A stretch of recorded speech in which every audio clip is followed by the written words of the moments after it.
welcome to the All for the Culture show and podcast. We're here today with a special guest. This is our second day in Chicago, actually, and we're here with a guy, you know, who's new, blown up in the last year, really making a name for himself. We're at 79th Street. We got Lil Twan in the building. What's up, man? How you doing today, man? What's up, guys? It's good to have you, man.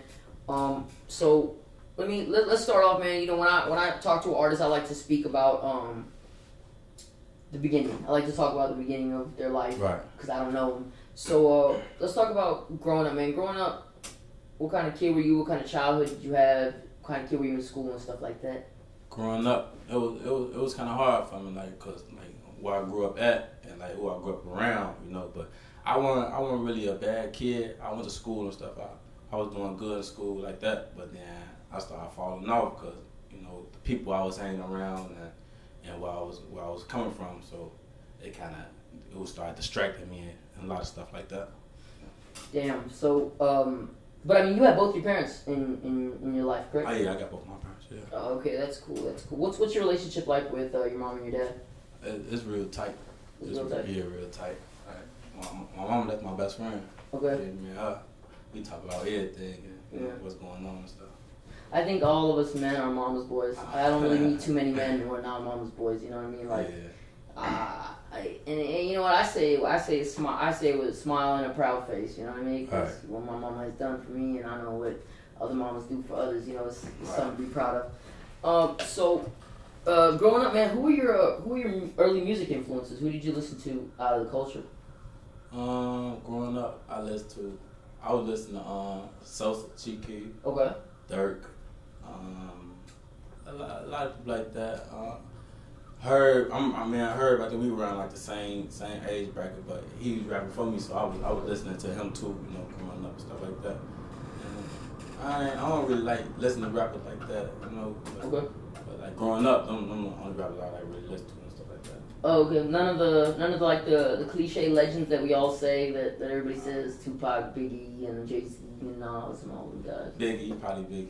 Jay-Z, yeah, Jay-Z. I love Jay-Z. Okay, yeah. I mean, your music tells me that you have listened to a lot of hip hop. Right. That your music does give me that feel. I mean, I can definitely feel that from when I listen to records on your mixtape. So, when did you decide to take music seriously and why? Last year, I decided to take music serious. Cause just last year. Last year, okay. Yeah. But like before, like when I was in high school, like I was a sophomore, going like my junior year, I had made a video just doing it for fun though. Okay. Like, I didn't want to take it serious. But last year, I was on house arrest. Oh. And I was at home, and I heard the chicken beat.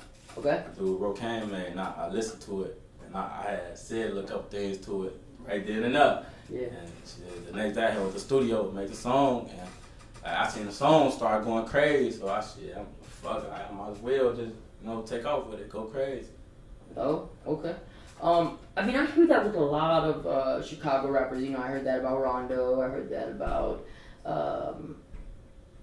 Keith and Dirk and things like that. Is they put out a record, and the first one does so well that they decide to take it. Like they haven't decided to take it seriously until they see the results. Why do you think that is? Cause probably like the fan base and like all the love you getting, all the people telling you like you gotta keep going. That'll motivate you. Stuff like that motivate you. So what I'm saying, like why what I'm saying is a lot of artists, prior that came up in the game, they took it seriously before they saw any numbers or saw any type of fan reception, right? So I'm just wondering in Chicago why that has happened that way. Do you think y'all take it seriously before the fan reception, but it's just that motivates you more? Right, you can't put it back because some rappers take it seriously. You feel me? Like if they've been rapping all their life, so they probably like they really putting their y'all to it.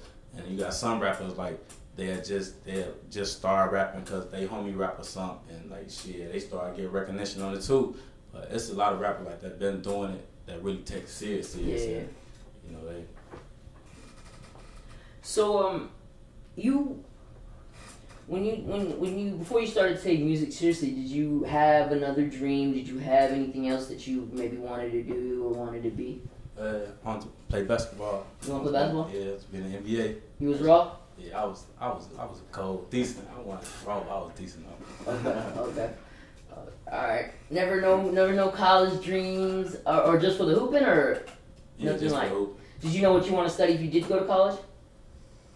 Business. Business. Yeah. Okay. That's what I tried to do for my first. I mean, I dropped out after 2 years, but I mean, like, yeah, that's what I was going for. That's a good thing to go for, man. I think that's one of the most important things in college, and that's one of the things that you could really use to your advantage. You know what I mean? A lot of people see college as like, oh, that's going to get me a job, but I mean, there's a lot of advantages to college just off the knowledge tip and off the basic, learning tip. But so, man, when you walked in here, I saw you with a cast on your foot, right? Oh yeah. Can we talk about that and know what happened and know what the situation is? Well, with Cash, I got a shot in my leg. Okay. And I really don't like speaking on it, but wrong place, wrong time, you know. But yeah, shot in my leg, little accident. But it really ain't nothing though, nothing major. Okay. How long ago did that happen? Like, how long you got left to have the cast on and be around, walking around like that? I got shot. It's going on like 2 months now, like almost 2 months ago, and I only got like 2 months left on the cast because like my feet still broken, like where my toes at. So. Oh, the bullet broke your bone? Yeah. Yeah. Oh wow. Like your foot or your ankle or? No, my foot.